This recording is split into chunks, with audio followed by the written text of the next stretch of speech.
Mirëmbrëma të nderuar telespektatorë, ju flas nga studio e emisionit Opinion me një temë.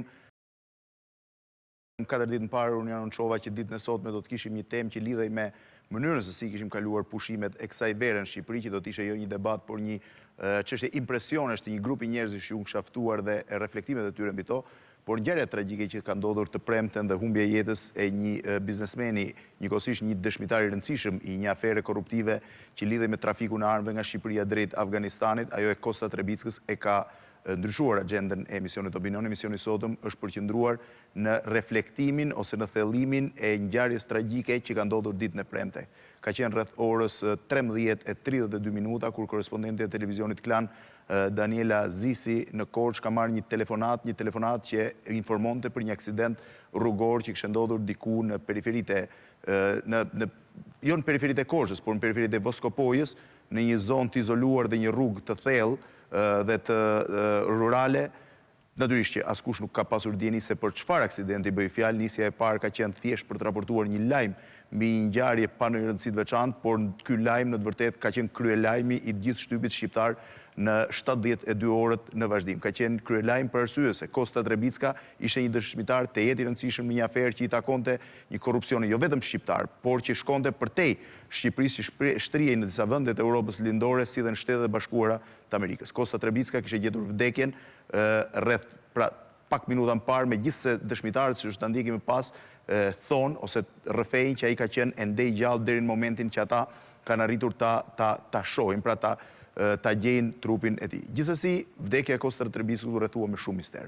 Forcat kryesore politike të opozitës akuzuan qeverinë që ky nuk ishte një aksident rrugor, por ishte një vrasje e pastër. Shumë ekspertë të kajeve të ndryshme ngritën pikpyetje lidhur me pamjet filmike që u pasqyruan atë moment dhe me dinamikën e aksidentit. Për diskutuar mbi atë që ka ndodhur, por jo mbi rrafshin politik të ngjarjes, por thjesht me rindërtimin e ngjarjes dhe me gjithë pikpyetjet që ngrihen për këtë, unë kam të ftuar sot 6 personazhe që në një mënyrë direkt apo indirekt lidhen me këtë ngjarje. Po i prezantoj ata për të vazhduar më pas. Daniela Zisi, korrespondent e televizionit Klan në Korçë, e cila ishte e para që mori njoftimin dhe e transmetoi lajmin për mediat shqiptare. Mirëmbrëma, mirë se keni ardhur.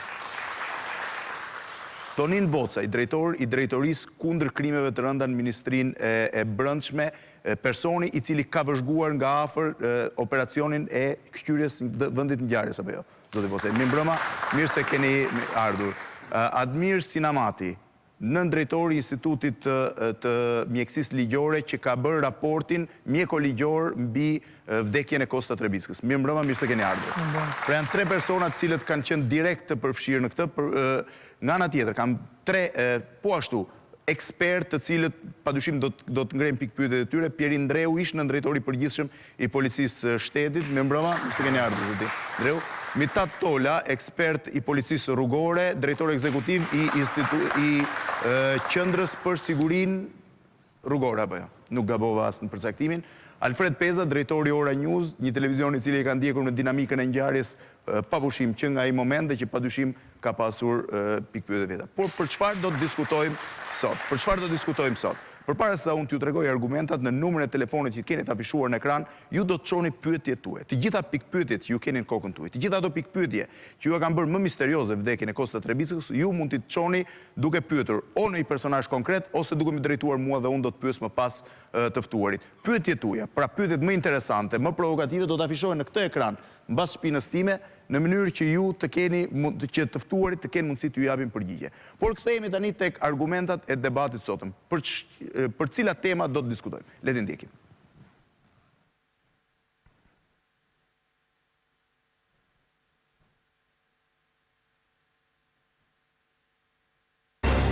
Si ndodhi aksidenti i Kosta Trebickës? Kush e zbuloi dhe si u njoftua policia? A ishte vërtet një aksident automobilistik? Pikpyetjet e aksidentit, specialistët që e panë, mendimi i tyre, përse politika e konsideroi vrasje, versioni final i vdekjes së Kosta Trebickës. Pra ishin këto argumentat mbi të cilat do të diskutojmë përpara se unë të fus kronikën e parë, kronikën momentin e parë të njoftimit të kësaj ngjarje, po njoftoj që kemi tentuar të lidhemi edhe me prokurorin e përgjithshme për arsye të hetimit. Prokuroria ka deklaruar që nuk mund të thotë asgjë, gjithsesi korespondenti e televizionit Klan Anduena Allabani ka pasur kontakte të vazhdueshme gjatë 72 orëve të fundit dhe ajo do të na informojë për 3 pikë pyetje të mëdha të cilat ose 3 pyetje që unë do doja t'ja drejtoja prokurorit Stojani. Zakonisht prokuroria flet kur do dhe nuk flet atëherë. E nxjerr çështjen e tim si atu për të mos folur. Zakonisht flasim për gjitha çështjet në tim, po kjo është një çështje që i takon prokurorisë.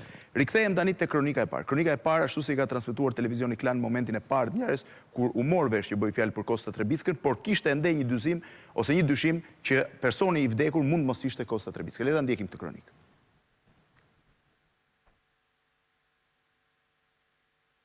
Biznesmeni Kosta Trebicka, i cili u bë i njohur në të anshtuquajturin skandal i armëve, dyshohet të ketë vdekur në një aksident rrugor të ndodhur përgjatë rrugës që lidh zonën malore të Voskopojës me Lekasin. Makina e tij, tip Nissan me targa të Tiranës, 88-43J, kjo që po shihni në këto pamje eksplozive, ka dalë nga rruga dhe është rrokullisur disa herë. Por viktima, që siç shihet në këto pamje filmike të grupit të televizionit Klan në Korçë, gjendet në mes të rrugës. Ajo nuk është identifikuar ende dhe dyshohet të jetë i Kosta Trebickës. Policia fillimisht ka konfirmuar se bëhet fjalë për një aksident, por ka thënë se duhet ende kohë për një përgjigje përfundimtare mbi rrethanat e ngjarjes. Sipas versionit zyrtar, thuhet se mjeti tip kabriolet, me të cilën viktima gjendej i vetëm, ka dalë nga rruga pas bllokimit të sistemit të drejtimit dhe është rrokullisur disa herë. Trupi i pajet i viktimës ka mbetur në mes të rrugës, ndërsa automjeti ka përfunduar afro 20 metra larg tij. Fillimisht, ai është pikasur nga disa banorë të zonës, rreth orës 14, por trupi nuk është prekur deri në mbërritjen e policisë. Ne po bëjmë gati një orë saktë. Patjetër në rregull të merreni poshtë. Viktima është i veshur me rroba gjuetie dhe pranë tij është gjetur një armë gjau. Ai është i dëmtuar në fytyrë dhe në pjesën e pasme të kokës, si pasojë e përplasjes së makinës gjatë rrokullisjes. Dëmtimi në fytyrë ka vështirësuar procesin e identifikimit, por mbritja e familjarëve të biznesmenit në vendin e ngjarjes pritet të shuajë dhe dyshimet nëse bëhet fjalë për Trebickën apo për një person tjetër që mund të kishte marrë në përdorim makinën e tij. Të afërm të biznesmenit konfirmojnë udhëtimin e tij drejt Korçës, ndërsa në orët e fundit nuk kanë mundur të kontaktojnë dot me të. Në të vërtet, viktima ishte Kosta Trebicka, sikurse thash një personazh i rëndësishëm, një dëshmitar i një afere të madhe korruptive që shtrihej në disa vende të Europës lindore dhe në Shtetet e Bashkuara të Amerikës dhe që lidhej me trafikimin me blerjen e armëve nga Departamenti Amerikan i Mbrojtjes dhe dërgimin e tyre drejt Afganistanit. Një afere e cila është investiguar nga një seri media të rëndësishme amerikane përfshirë një gazetën New York Times. Por po insistoj dhe njerë përpara se të filloj këtë bisedë në studio që në numrin e telefonit që keni të afishuar në ekran të dërgoni me SMS pyetjet tuaja. Të gjitha pikë pyetjet që ju keni në kokë lidhur me këtë vrasje, ndoshta edhe në një koment ju mund t'i dërgoni pjesën më përzgjedhës të tyre, unë do t'i kem të afishuar në ekran mbas meje dhe të ftuarit do t'i japim përgjigje. Mund dërgoni dhe emrin e të ftuarit të cilit i drejtohet pyetja. Rikthehem tani tek dinamika e ngjarjes. Zonja Zisi, në çor e morët njoftimin. Ju më thatë që rreth orës 13:32. A mund të më përshkruani si erdhi njoftimi, nga e morët dhe ku ishit atë moment? Atëre, sapo kishte përfunduar rreth orës 13:30 një takim. Regjia ngrej pak zërin studio, po? Një takim i ambasadorit grek në Tiranë, cili zhvillonte disa takime kortezie në qytetin e Korçës, pari me kryetarin e bashkisë dhe takimi ka mbaruar në orën 13:30. Momentin që isha duke shkuar për të ndjekur ambasadorin grek në institucion e prefektit, ku ai kishte një takim tjetër, marr një telefonat nga një banor i zonës së Voskopojës, që më thotë se flitet në fshat që... E njihnin banorin?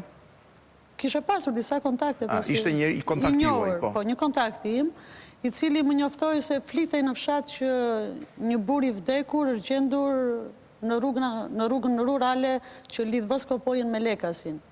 Me njerë kam kontaktuar me drejtues policisë Korçës për të konfirmuar dhe ata më kanë thënë që edhe ne kemi këtë njoftim të marrë nga banorët e zonës, por asgjë më tepër. A ju tha banori se rreth çore ishte identifikuar? Jo, vetëm biseda ka qenë shumë e shkurtër, vetëm kaq. Kaq ka qenë kontakti. Si reaguat pas kësaj? Më pas kam lënë takimin që ishte në institucion e prefektit dhe jam nisur drejt vendngjarjes. Në hyrje të Voskopojës menduat që ishte kaq i rëndësishëm? Si shpjegohet që morët drejtimin larg Korçës, ndërkohë që kishit një lajm tjetër, po aq të rëndësishëm Korçë? Po nëse ishte aksident, ishte lajm. Po? Nëse ishte një vrarje, ishte sërish lajm. Dhe unë isa drejt Voskopojës, në hyrje të Voskopojës të fshatit, disa... Sa është distanca Korçë-Voskopojë? 19 kilometër. Jo, me kohë? Me kohë, rreth 35-40 minuta. 20 minuta, po? Në hyrje të fshatit Voskopojë, pyes disa banorë dhe u thash ku është ai viktima që është gjetur, dhe ata ishin të informuar, e dinin shumë mirë dhe më drejtuan në rrugën e Lekasit do ecësh drejt. Sa larg nga Voskopoja? 3-4 kilometër. Por një rrugë e vështirë, rurale, automjeti ynë ishte një automjet që nuk e përballonte dot rrugën dhe kemi ecur ngadalë, ndërkohë që kur kemi mbritur në vendin e ngjarjes, kemi parë gjithçka që ju transmetuan në këtë moment. Kur mbritet në vendin e ngjarjes, do ta ritransmetoj, kam një pjesë. Kur mbritet në vendin e ngjarjes, sa persona ndodhishin rreth rrotull?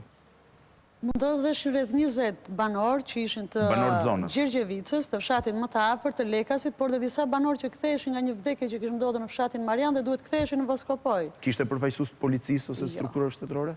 Pra kishte vetëm banorë? Vetëm banorë, të cilët më këshilluan që duhet i rija larg viktimës, sepse ata kishin njoftuar policinë dhe policia u kishte thënë që të mos e prekni. Në bisedat tuaja me ta, e kishin prekur banorët viktimën? Banorët i kishin qëndruar në distancë, thoshin që ai merrte frymende, por ata nuk mund t'i jepnin asnjë lloj ndihme sepse policia i kishte këshilluar që të mos prekej derisa të vinin forcat e policisë në vendngjarje.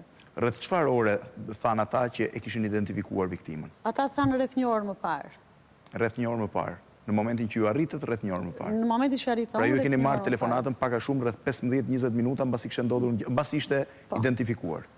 Po, dhe besoj që përderisa është një zonë rurale e vogël, lajmi u përhap shpejt që një viktim do dhe i shtrirë përgjatë rrugës. Dy pyetje kam, si shpjegohet që ishit ju e para dhe kolegët e tjerë gazetarë? E morët vetëm ju këtë informacion? E vlerësova, ndoshta e kanë marrë dhe të tjerë, por unë e vlerësova maksimalisht. Më pas kur mbritën gazetarët e tjerë? Pasi mbaruam filmimet, vin forcat e policisë, pyes për identitetin e viktimës, sepse më bëri përshtypje makina me targa të Tiranës, por gjithsesi ideja ime ishte që bëhej fjalë për një gjuetar, pasi çiftja një thellës që i varej tek kripi pantallonave të çanta e tjera tregonin që ishte një gjuetar. Deri në momentin që erdhën forcat e policisë, banorët e zonës e kishin prekur makinën? Jo, nuk e kishin prekur makinën. Kishin kontrolluar dokumentat e tij? Jo, absolutisht. Pra askush nuk dinte se për cilin bëhej fjalë. Madje dhe unë në një distancë rreth 4 metër e kam vëzhguar makinën dhe i kam thënë operatorit që mos u afro sepse prishin provat. Banorët më thanë gjithashtu që kërko pak më poshtë makinën se mund të gjende edhe ndonjë tjetër i vdekur. Kam zbritur më poshtë sepse ata mendonin që mund të kishin qenë 2 persona, kam zbritur më poshtë por nuk kam parë njëri tjetër. Përse mendonin që mund të ishin 2 persona? Kështu thanë që mund të kenë qenë 2 vetë, kështu që mund të kesh edhe një të vdekur tjetër, më thanë. Që e kishin parë nga momenti që e kanë parë banorët derisa. Voca i duhet ta di më mirë atë me ekspertizë. Ndoshta. Po. Ata thanë që për një 10 minuta merrte frym, nuk komunikonte, por ju e keni gjetur dhe makinën të ndezur? Makina ka qenë ndezur, po. E keni parë vetë? Dhe makina është filmuar e ndezur, po. Është filmuar e ndezur. Si shpjegohet që ju mbritët përpara forcave të policisë atje? Po sepse forcat e policisë duke kanë marrë dhe grupin e ekspertëve për gjithë ekspertimet e nevojshme. Kur u informuat që bëj fjalë për Kosta Trebickën, një personazh shumë i njohur? Por rreth një orë më vonë kur kam komunikuar me drejtues të policisë. Ishit ende në vend apo kishit larguar? Jo, isha kthyer në studio për transmetuar pamjet e një aksidenti ndoshta. Të një aksidenti. Dhe më pas kam komunikuar me drejtues policisë Korçës, cilët më ka thënë që viktima quhet Kosta Jorgo Trebicka dhe është 52 vjeç. Më ka shkuar mendja që bëhej fjalë për biznesmenin e njohur, por problemi ishte që dokumentat e gjetura në makinë, ai përkisnin personit që ndodhej i vdekur përgjatë rrugës. Përse banorët kishin dyshime që mund të ishin 2 veta në makinë? Kishin parë 2 veta në makinë apo thjesht nisur nga intuita që makina mund të kishte shumë se një person? Ndoshta nga që për gjuhën e tij ndoshta njeriu nuk mund dali vetëm, nuk e di pse e kishin krijuar këtë ide. Jeni sigurt pra që po flas viktima dhe makina dhe mjetet e tjera nuk janë prekur nga? Absolutisht e sigur, sepse banorët ishin kaq të kujdesshëm sa dhe mua më këshilluan që mos afrohesh shumë. Në shikimin e parë që ju hodhët, makina ecte në rrugën rurale apo vinte nga Lëndina? Makina ishte kthyer me fytyrë nga rruga e Lekasit. Në fakt, zoti Trebicka i ndjeri zbriste nga rruga e Lekasit. Por makina ishte kthyer me fytyrë për të ngjitur në rrugën e Lekasit. Faleminderit, do flasim në vazhdim. Zoti Vocaj, në ç'është moment mbritët në vendin e ngjarjes dhe si e morët njoftimin? Për hir të vërtetës, strukturat e policisë kanë marrë njoftim për ngjarjen në orën 15:57 minuta. 15:57 minuta? Po. Në Tiranë apo në Korçë? Në Korçë. Me fjalë. Në 2 pa 3 minuta kanë marrë njoftim policia. Dhe njoftimin e policia është bërë në 2 drejtime. një nga dëshmitarët e vendit të ngjarjes, ka marrë një të njohurin e tij në polici që punon në policinë rrugore të Korçës, dhe e ka njoftuar për ngjarjen që në vendin konkret është një person i shtrirë dhe pranë tij ka një armë gjahu. Informacioni është dhënë se personi është i vrarë. Dhe paralelisht me këtë është një banor tjetër i vendngjarjes ka njoftuar specialistin e policisë së rendit të zonës, i cili në momentin e marrjes njoftimit ndodhej në Korçë dhe të dy punonjësit e policisë kanë njoftuar sallën operative të drejtorisë policisë qarkut Korçë për ngjarjen. Në këto momente, punonjësit e policisë kanë filluar kontaktin me dëshmitarët e vendngjarjes me telefon. Ka shumë debate. Si kanë filluar kontaktet me telefon? I është marrë numri i telefonit personit që ka njoftuar punonjësin e policisë rrugore dhe një nga specialistët e policisë kriminale ka komunikuar drejt për drejt me të dhe ka marrë situatën. I cili është njohur pak a shumë e që kemi të bëjmë me një viktim, që në vendin e ngjarjes në skenë ndodhet edhe një automjet me targa Tiranës me ngjyrë të kuqe, edhe në këtë momente ju dhanë dhe targat? Jo, nuk është marrë targa për nga shpejtësia, por punonjësi i policisë ka porositur që njerëzit që janë aty të marrin masa për rujtjen e vendit të ngjarjes. Duhet të jemi korrekt për një pyetje. Personi që ka kontaktuar me policinë, i është thënë që s'duhet ta prek? Personi që ka kontaktuar me policinë ka njoftuar që personi është i vdekur. Jo i gjallë. Jo i gjallë. Dhe më vjen jashtëzakonisht keq për opinionin që përhapen që policia pas ka urdhëruar që të mos u jepet ndihmë të plagosurve, kur kjo është një detyrë e parë qytetare dhe qytetarët s'kanë që t'i marrin leja askujt për të ndihmuar një person që është në rrezik. Dhe është në traditën e qytetarëve shqiptarë një gjë e tillë. Dhe policia asnjëherë nuk ka dhënë porosit kësaj natyre që të mos ndihmohet i plagosur. Pra policia është njoftuar që bëhet fjalë për një viktim që nuk jeton më. Bëhet fjalë për një njerëz të vdekur, pranë të cilit ndodhet një armë gjahu dhe gjithashtu është njoftuar për prezencën e makinës. Policia Korçës ka marrë gjitha masat e menjëhershme që të shkojnë në vend ngjarje. Në drejtim të vendit të ngjarjes është nisur zëvendës drejtori i policisë qarkut Korçë, është nisur shefi i sektorit krimeve të rënda, është njoftuar prokurori dhe në drejtim të vendit të ngjarjes është nisur edhe një... Në të gjitha rastet lëviz zëvendës drejtori i policisë? Në rastet kur njoftohet për vrasje lëviz zëvendës drejtori i policisë. Pra pavarësisht se ç'lloj vrasje është zëvendës drejtori i vrasje është zëvendës drejtori i policisë dhe shefi i sektorit për krime të rënda në të gjitha rastet lëvizin kur ka ngjarje të rënda kriminale. Është një procedurë standarde. Ju lutem, çdo pyetje që keni në mend mund ta dërgoni në numrin e telefonit që keni të afishuar në ekran me SMS. Në fund të pjesës parë dhe në fund të emisionit, pyetjet më pikante unë do t'u drejtoj të ftuarve që janë këtu në studio. Po, zoti Peza? Një saksim të vogël por orarin që keni marrë njoftimin dhe njerëz se... Po. Në çor, ju lutem? 13:57, si kur tha. 13:57. E su tha 15... Jo, u tha 15:57, ishe gabim, 13:57. Sepse më pas tha 13:57. 13:57. Okej. Po? Në orën 13:57. E ka marrë salla, ka dokumentuar. Po. Ç'është e vërteta, strukturat lokale të policisë Korçë kanë kontaktuar drejt për drejt me drejtorinë e përgjithshme dhe e kanë njoftuar paraprakisht se çfarë ka ndodhur. Pa ditur asgjë për identitetin e viktimës? Për identitetin e viktimës dhe me të mritur policia në vendin e ngjarjes, kanë parë skenën, janë afruar te makina, kanë hapur kroskotën e makinës dhe kanë parë që në dokumenta bëj fjalë për dokumentat e zotit Trebicka. E ka njohur policia?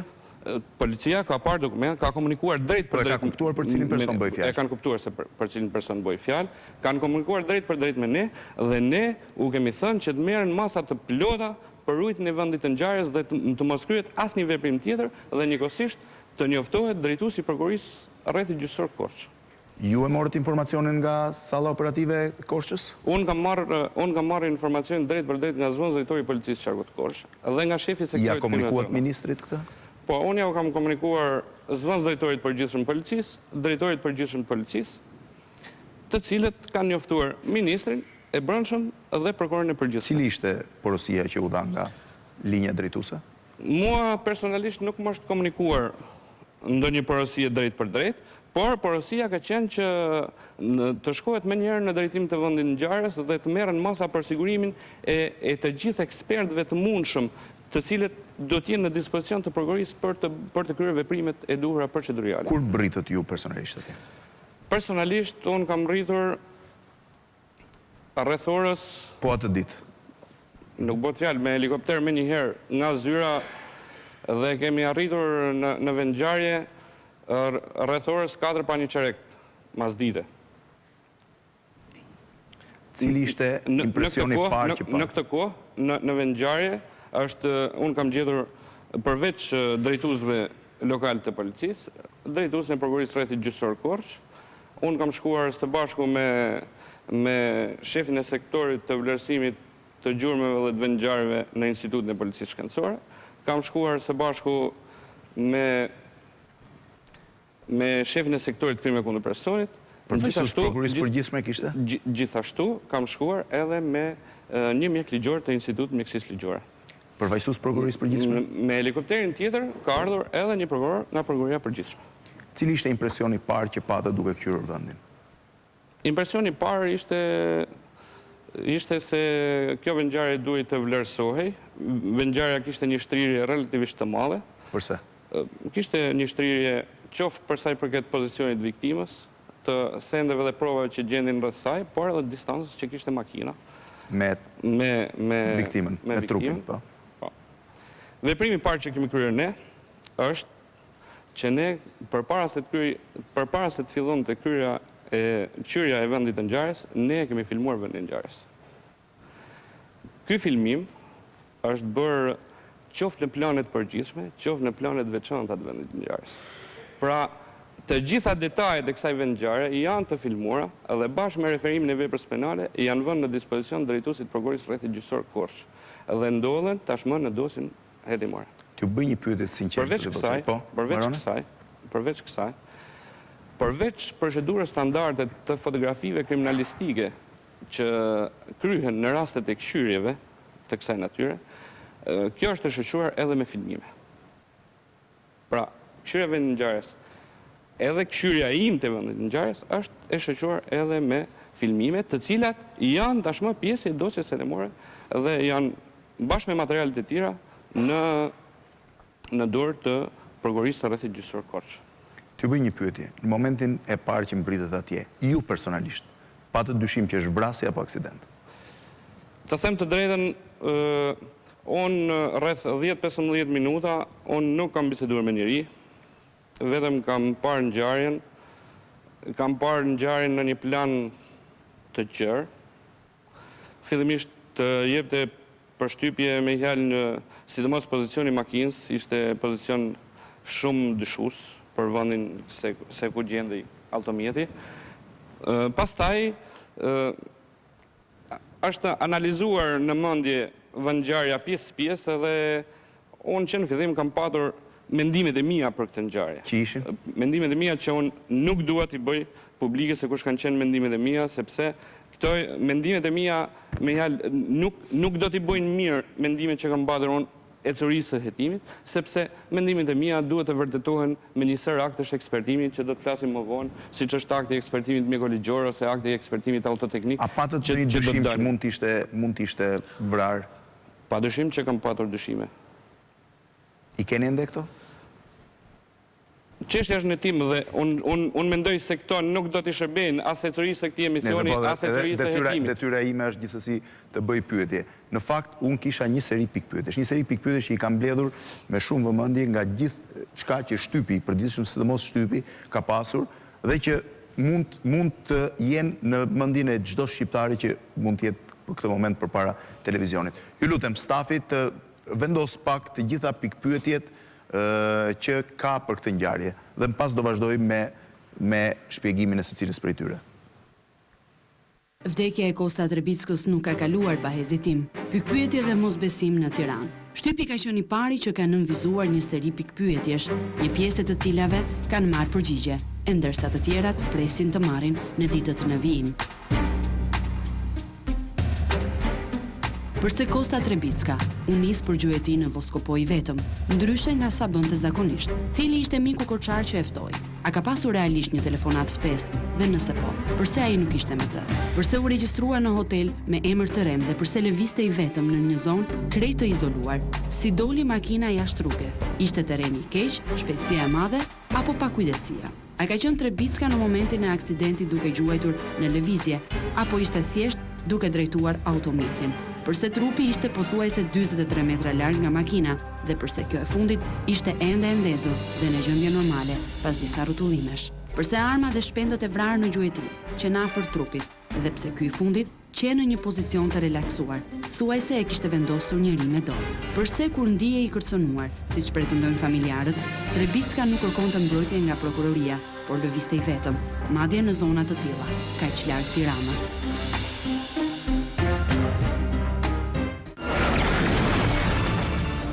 Këto janë pjesa më e madhe pikpyetjeve, zoti Peza, mund kem harruar në pikpyetje? Po, pikpyetjet mund të jenë pafund. Jo, këto thelbësore. Thelbësoret, një nga pyetjet thelbësore që mua më ka shqetësuar dhe që nuk e pash aty është si ka mundësi që në dinamikën e një aksidenti kufoma dhe makina të jenë paralel. Ajo, e kam pjesë diskutimit këtë, mendova vetëm, jo në detaje. Zoti Vocej, në informacionin që ju keni marrë, a është e vërtet që Kosta Trebicka ishte nisur i vetëm për gjuhë e tij apo kishte pasur një telefonat që e kishte ftuar? Akoma nuk është bërë analiza e telefonit të zotit Trebicka. Por është në proces duke u bërë. Disponohen të gjitha thirrjet? Disponohet numri i telefonit të zotit Trebicka. Telefoni është gjetur në vendngjarje, është kthyer nga policia, megjithëse ka qenë në gjendje të fikur. Po.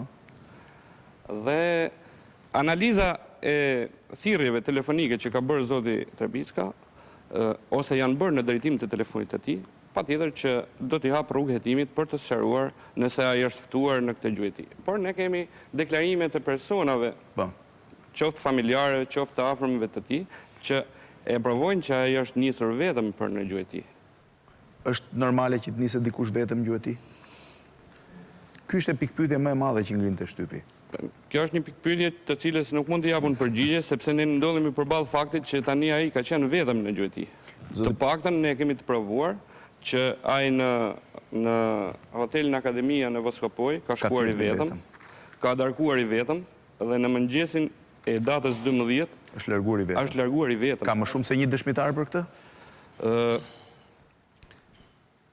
Nuk ka më shumë se një dëshmitar, por janë të djerë dëshmitar ata që e kanë parë në darkë dhe tjetër dëshmitar ky që e ka parë në mëngjes. Pra, është regjistruar me emër të rrem? Problemi i regjistrimit është vërtet që nuk është regjistruar me emrin e tij. Është vërtetuar që personi i regjistruar dhe ai që ka dalë mëngjes është i njëjti? Po.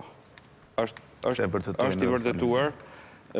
Roja i ambienteve të hotelit ka përsaktuar edhe vendin ku ka qenë e parkuar makina, orarin e daljes nga hoteli dhe drejtimin e largimit.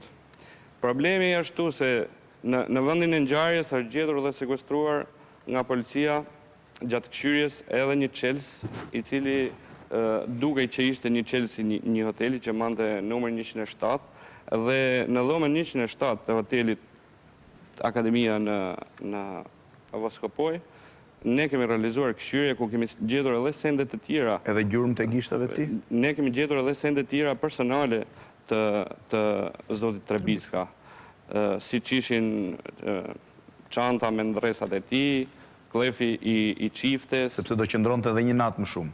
Ne nuk e dim. Dhoma ishte prenotuar për 2 net, përderisa kishte lënë dhoma. Dhoma nuk ishte paguar. Nuk ishte paguar. Po. Zonja Zisi, nga pyetjet dhe hetimi i pasëm, po flas gazetares, si ju rezulton? Ka qenë i vetëm apo jo?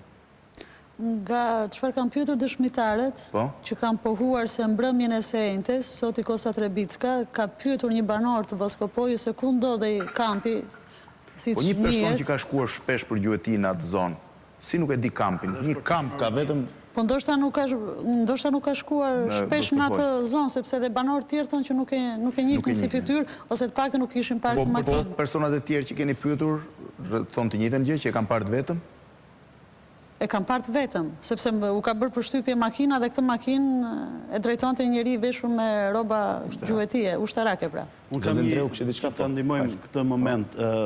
Zoti Kosta Trebicka, unë kam një kështu kujtim personal, domethënë gazetaresk. ishte skeptik, domethënë të paktën në një raport që unë kam pasur me të. Sapo doli emri i zotit Trebicka në lidhje me çështjen e Gërdecit dhe me aferat dhe me shkrimin e New York Times në lidhje me aferën e mundshme të trafikut fishekëve drejt Afganistanit. Zoti Trebicka më ka marrë në telefon nga Shtetet e Bashkuara të Amerikës, ose të paktën kështu më prezantua dhe kështu më tha. Dhe tha që kur të vinë në Shqipëri do vi filan datë, filan avion, do doja të jepë një intervistë për ju dhe për televizionin tuaj. Dhe nuk ka ardhur në të njëjtën ditë, nuk ka ardhur me të njëjtën avion, ka ardhur me një ditë tjetër, me një avion tjetër, gjithsesi u morën vesh, doli grupi gazetarëve për ta pritur, ka ndryshuar të paktën 5 herë vendin e takimit me gazetarët e mi, deri në shtëpi e kanë kontrolluar gazetarin, kameramanët, shoferin dhe si përfundim nuk i dha intervistë. Pra ishte shumë skeptik dhe nuk besoj se një person kaq dyshues, domethënë, të jetë nisi vetëm për gjuhë e tij, ta ketë bërë gjithë të gjë vetëm derisa u gjet i pajet. Zoti Ndreu, kishte diçka? Jo, ajo që më bë përshtypje mua nuk është kjo problemi se ishte vetëm në gjuhë e tij në hotel apo si ishte vetëm në hotel. Sepse ai mund flej vetëm. Ky është pikë pyetje mbi cilën u mbështetën gjithë. Mund të shpjegohet që është nisur vetëm. Mund të jetë ka një dëshmi të familjes që thotë është nisur vetëm. Problemi është këtu se nga një verifikim që kam bërë unë sot, ai ka pas një lëvizje të çuditshme. Domethënë ai i thonte do ikën në Lezhë dhe përfundonte në Voskopoj, po them. Thonte në Voskopoj dhe kur i thonte të tjerë asnjëherë nuk ka treguar të vërtetën. Fakti që ai nuk ka treguar të vërtetën diçka ka menduar dhe është shtrujtur nga dikush. Gjithsesi ky aksident ngre shumë pikpyetje. Unë nuk mund të them se është vrasje as aksident. Por këtë s'mund ta thojë as Ministria e Brendshme, as prokuroria sot për sot, as mjekësia ligjore? As mjekësia ligjore sot për sot. Për arsye se? Sepse në këtë ngjarje marrin pjesë një grup hetimor me në krye prokurorin dhe ku implikohen disa ekspertë, jo një. Edhe zoti Voci e tha, është eksperti kriminalist, është eksperti autoteknik, janë to eksperti qarkullim rrugor, është eksperti mjekoligjor që hyn lojë këtu, dhe janë disa ekspertë të cilët do japin të gjithë konkluzionet e veta, plus pasaj gjithë mjekësia ligjore mos gaboj ka dhënë konkluzionet e veta, ka pasur një deklaratë. Nuk besoj se ka kohë që mjekësia ligjore të përcaktojë realisht shkaqet e vdekjes. Për 3 ditë është e pamundur, domethënë. Zoti Sinamati? Janë disa analiza të llojeve që i di ai. Ta shpjegoj zoti Sinamati? Megjithatë, jo, të bëjmë edhe një ashtu. Problemi është këtu që po ta vëmë në planin që është vrasje apo aksident, asnjë nga ne, as nga pala e shtetit, as nga ne nuk mund të japim konkluzion. Jo, ngrihet pyetjet. Atëherë ne jemi detyruar të dyshojmë. Të bëni pyetjet, po. Si gjithë shqiptarët dyshojmë sepse bëhet fjalë për Kosta Trebisën, për dëshmitar, të një çështje me mjaft probleme. Pyetjet teknike. Unë marr për bazë atë që tha gazetarja këtu. Gazetarja ka marrë njoftimin në 13:30 dhe në kohën kur ajo komunikon me policinë, policia e din. Ja konfirmon se ka marrë një informacion të tillë dhe gazetarja shkon në vendngjarje para policisë. E para, për çfarë flet kjo? Për mos reagim të menaxhit të policisë apo për ndonjë problem tjetër, kjo ngelet për to pa. E para, e dyta, ajo që më bë përshtypje tjetër që nga deklaratat e personave që gazetarja ka kontaktuar, ato flasin për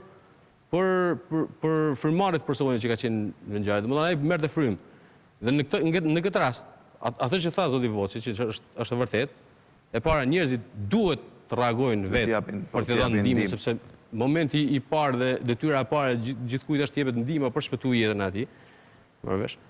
Tu duhet ngelet për të sqaruar këta njerëz. Të gjithë dëshmitarët thotë dukej sikur merrte frym. Çfarë si ka ajo? Çfarë si ka? Aty shkohet, madje të shikohen edhe parametra dietore dhe shikohen. Pse nuk i kanë dhënë? Tash tu ngelet për të pa dëshmitarët e parë okular. Po. Që kanë kontaktuar. Një punëtor dhe 2 punëtorë. E kanë sqaruar policinë se ka një person të shtrirë këtu që është i vdekur dhe o merr frym apo s'merr frym dhe ndërkohë policia kanë thënë se është i vdekur. Si ka komunikuar ato, nëse e kanë pa, nëse thonë se e kemi pa duke marr frym, ato s'kan si thënë policisë se ka vdekur. Ka vdekur, po. Domethënë këtu ka një kontradikt. Si është vërtetë zoti? Merrte frym apo është i vdekur? Këtë moment unë sqarova. Policia nuk është njoftuar drejt për drejt nga një dëshmitar i vendngjarjes. Ka qenë policia pas marrjes së njoftimit që ka kontaktuar një nga dëshmitarët e vendngjarjes. Edhe dëshmitari i vendngjarjes që policia ka komunikuar drejt për drejt me të, ka ka komunikuar policisë që kemi të bëjmë me një person të vdekur. Të vdekur, pranë të cilit ndodhet dhe një armë gjahu. Tu ka një problem që ka një problem ja thjesht në kohë. Gazetarja në 13:30 sot ka marrë telefonat. Dhe në 13:30 punën e parë që ka bërë, edhe që qytetarë ka njoftu policinë. Ka bërë një veprim mjaft rregull dhe të shpejtë. Policia i është konfirmuar nga policia se është marrë ky njoftim. Kjo ora 13:57 është regjistrim zyrtar në... Kjo është ora që është njoftuar salla operative e drejtorisë policisë Qarku të Korçë. Atëherë i bie që të ketë kalu më shumë gati gjysore ose më tepër 20 sa minuta. Nga nuk kjo e di se një kontradikt sepse u tha që policia ditë më parë apo jo.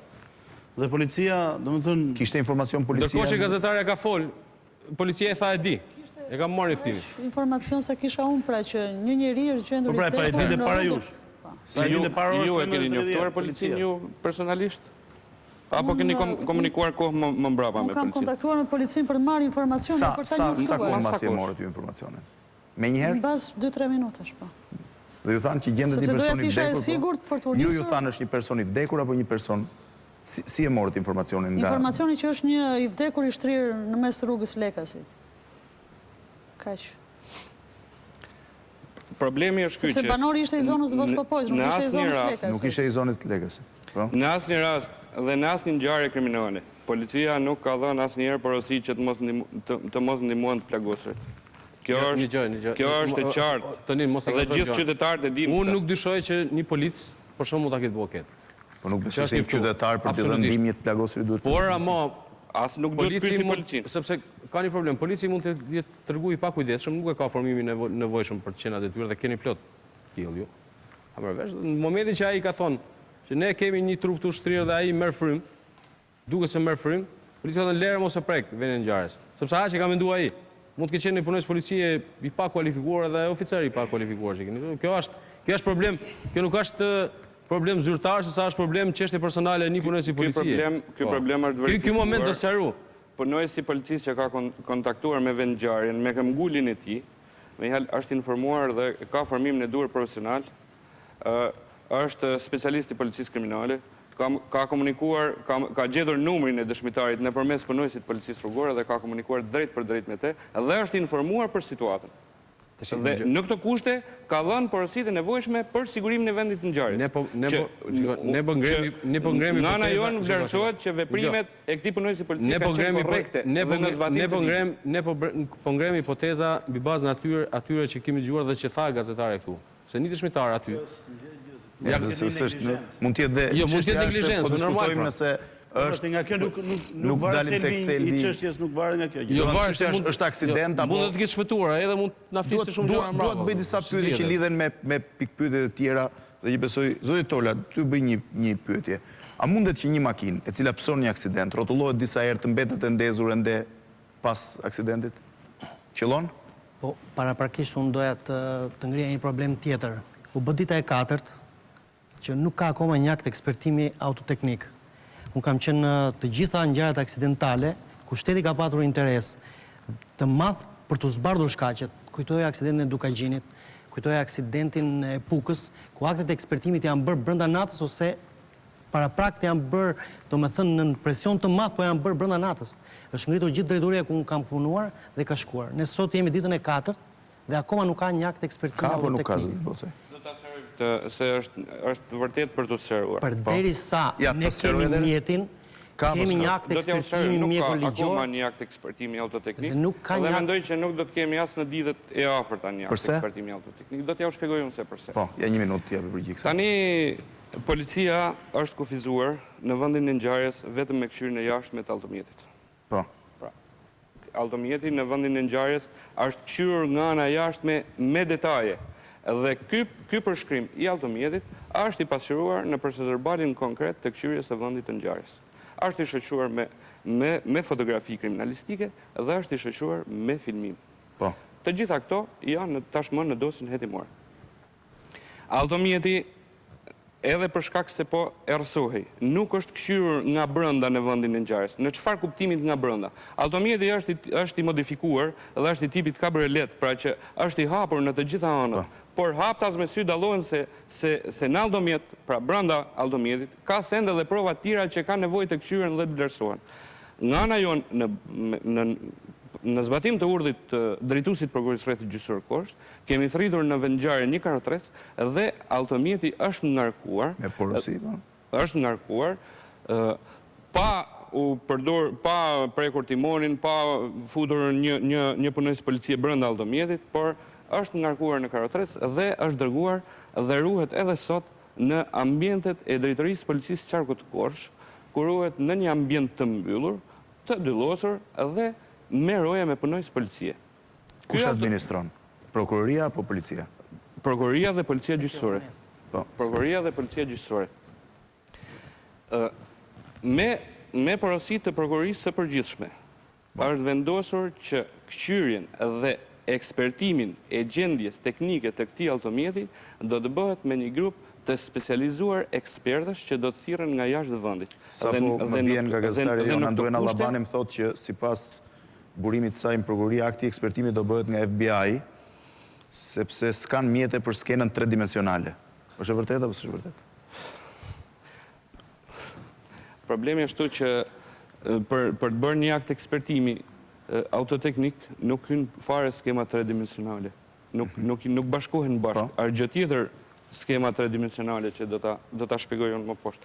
Pra do të thirriten ekspert. Unë nuk e di se nëse këta ekspert do të vinë nga FBI-a apo do të vinë nga agjencitë të tjera të zbatimit të ligjit të Shtetit Bashkuar apo të vendeve të tjera, por unë di që do të thirriten ekspert autoteknik të huaj edhe në bashkëpunim me ekspert autoteknik shqiptar, do të bëjnë këshyrjen e këtij automjetit dhe do të përgjigjen pyetjeve që tashmë janë shtruar në aktin e ekspertimit të përgatitur, në vendimin e ekspertimit. Pyetjet në të tilla raste janë standarde, zoti Tola mund t'i thotë, ai do të përcaktoj si rregull pyetjet janë standarde. Kjo ka rëndësi kur aksidenti ka ardhur si pasojë e një defekti teknik të makinës. Po ne nuk e dim. Ne nuk e dim dhe nuk mund ta paragjykojmë. Ne nuk e dim. Ne nuk e dim pra. Pa u bërë gjak ne nuk e dim. Zoti Voci, në skenën e ku kishte ndodhur, kishte gjurmë tjera rrotash apo ishin vetëm rrotat e automjetit? Është fiksuar në këshyrje gjithë itinerari i lëvizjes së këtij automjeti nga trupi i viktimës deri në vendin që shihet tek. Ju lutem, ma vendosni pak skenën në ekran sepse dua t'i bëj disa pyetje zotit Tola. Ju lutem, duhet jetë gati skena e plot. Zotit Tola, ju pyeta edhe më parë, mund të qëndrojë ndezur një makinë dhe pas përplasjes? Po, besoj se po. Beson se po. Makina është këtu në moment dhe ka një distancë prej 43 metrash në mos gaboj. Zoti Voci më korrigjoni. Është kaq afërsisht? 42 metra. 42 metra nga makina tek viktima. Zoti Tola, ndodh që në një aksident makina ta hedh trupin qoftë dhe kabriolet kaq larg? Fakti që akoma nuk kemi një dinamik, fakti që ne presim specialistë të UE diçka çalon. Që do të thotë? Që do të thotë që ka shumë pikpyetje. Që janë? Që distanca shumë e madhe, pozicioni i kufomës. Për pozicionin do pyes më pas, vetëm distancën. Në rastet e tjera që ju keni ekzaminuar, ka raste që midis makinës dhe trupit ka distancë kaq të madhe? Po, ka raste që ka patur distanca dhe më të mëdha, por kemi patur raste që kanë qenë dhe dëshmitar. Urdhro? Ajo varet edhe nga terreni, nga shpejtësia e makinës. Zoti Tola, si ekspert, nga se mund shkaktohet aksidenti në këtë terren? Po, shiko, unë do doja të... Zoti Voci, vjen nga këtë drejtim? Jo, vjen nga drejtimi tjetër. Vjen nga drejtimi tjetër. Pra nuk është, sepse pjesa më e madhe e shqiptarëve kanë fokusuar këtë rrugë dhe kanë menduar që vjen në këtë rrugë. Nuk vjen në këtë drejtimin e kundërt. Vjen në këtë drejtim. Nga se mund shkaktohet një aksident? Pikërisht aty është pjesa më e madhe e pikpyetjeve, pasi pjerësia që është në planin poshtë dhe është e çuditshme mënyra se si mund të jetë përmbysur dhe kufoma ka rënë nga pjesa e sipërme. Kur ndërkohë përmbysjen e ka patur poshtë, është përmbysur dhe pastaj ka vazhduar lëvizjen mbrapsht. Vendi që të sharojmë edhe zotin Tola, megjithëse duhet ta kuptoj me eksperiencën që ka. Vendi i aksidentit nuk është aty ku është makina, por është aty ku është viktima. Këtu? Po, në pjesën më majtas viktimës. Është vendi. Po këtej? Po.